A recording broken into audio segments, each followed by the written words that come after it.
Your bank account just dropped to zero in 6 minutes, and there is nothing you can do to stop the bleeding. It is 6:42 p.m. in your Mississippi kitchen, the humidity clinging to your skin like a wet blanket, but the heat outside is nothing compared to the cold panic caused by that sharp, persistent buzzing in your pocket. You haven't made a single purchase, yet your life savings are vanishing while you stand there frozen. Pull it out. A wireless emergency alert. The text is plain, black letters on a stark white screen. Tornado warning. Take shelter immediately. You look out the window. The sky isn't black. It is a bruised, sickly shade of yellow green that makes your eyes ache. There is a strange stillness outside, the kind of silence that usually precedes an accident. You feel a sudden, sharp prickle of ice at the base of your spine. It is not a suggestion, it is a demand. You don't have time to process the fear. You move on instinct. You grab the handle of the interior hallway closet, the one without windows. Your heart is already slamming against your ribs like a caged bird. You push your partner toward the small, cramped space. You scramble in after them. Your knee hits the doorframe hard. You don't even feel the pain. You just pull the door shut, locking out the world. You are in the dark. It is small. It smells like old coats and dust. Outside, the birds have stopped singing.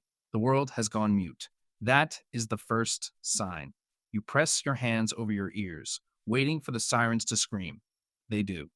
A low, guttural wail that rises and falls, cutting through the heavy air of the evening. It sounds like something being murdered. And then the sound changes. It is no longer just a storm. It is a physical weight. It starts as a distant vibration, a rhythmic thrumming in the soles of your feet. Then it grows. It is not a whistle. It is not wind. It is the sound of the earth itself coming apart at the seams. It is a freight train, yes, but deeper. It is a low frequency rumble that rattles your teeth in your skull. You feel the pressure drop. It's like being in a descending plane. Your ears pop. You try to swallow, but your throat is dry, constricted by the sheer, absolute terror of being trapped. The house begins to groan. It's a metallic, structural protest. You hear the shingles being ripped away, the sound of nails being yanked from wood like teeth from a jaw. Then comes the crashing, glass exploding inward, the heavy, sickening thud of a tree hitting the roof, followed by the splintering of beams. The ceiling above you ripples. You hold your breath. You squeeze your eyes shut so hard you see sparks. You are praying to a God you haven't spoken to in years. The roar is all encompassing now. It is a white noise of pure violence, so loud that it drowns out your own screaming. You aren't even sure if you are making sound anymore. You feel the floor beneath you shift, just an inch, but it feels like the foundation of your existence has been disconnected. The wind is searching for you. It wants to pull you into the vortex. It wants to shred you into the same confetti of insulation, wood, and memories that is currently flying through the sky outside. Then, in a blink, the roar shifts. It passes over, a hungry monster moving on to the next house. And then there is nothing. Absolute, terrifying, heavy silence. You open your eyes. The dark is still there, but it is different now. The air is thick with the smell of wet dirt, splintered pine, and the chemical tang of a broken gas line. You push against the door. It doesn't move. You push harder, your shoulder straining against the frame. With a groan of tortured wood, the door gives. You crawl out. You stand up, and your lungs seize. The living room is gone. The kitchen is gone. Where your house stood 5 minutes ago, there is now only a chaotic landscape of debris. The walls have been peeled back like the skin of a fruit. The sky is visible everywhere. The roof is nowhere to be found. Your sofa is half buried in a pile of insulation and splintered drywall. The television, a relic of your Sunday afternoons, is smashed into a jagged mosaic of glass in the center of what used to be the rug. You look down at your hands. They are shaking. You look at your partner. They are covered in gray dust, staring at the horizon where the tree line used to be. The trees are snapped off at the trunk, jagged stumps pointing toward a sky that is already turning a soft, indifferent purple.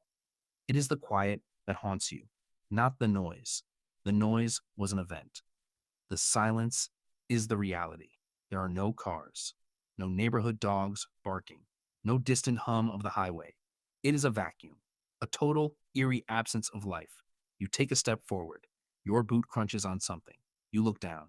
It is a framed photograph, the glass shattered, the faces inside obscured by mud. It's a picture from a trip you took 3 years ago. You remember the sun on your face that day.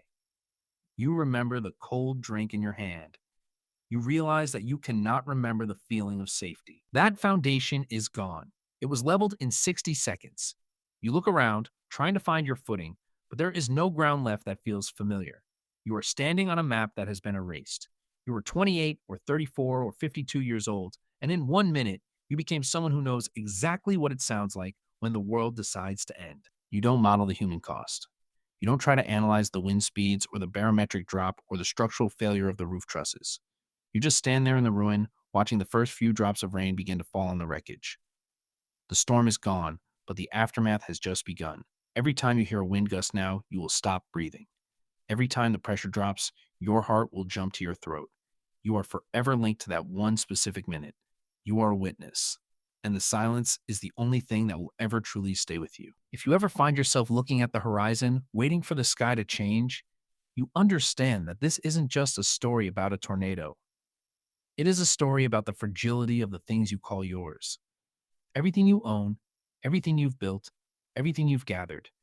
It can be dismantled by the atmosphere without a second of hesitation. You walk slowly through the debris field toward the neighbor's driveway, looking for someone else to talk to, someone else who knows the sound. The weight of the moment is heavy. It's a weight you will carry for the rest of your life. If you want to know how the machines of survival are calibrated after the world breaks, keep watching. The clock on the microwave is gone, but you will never, ever forget the time.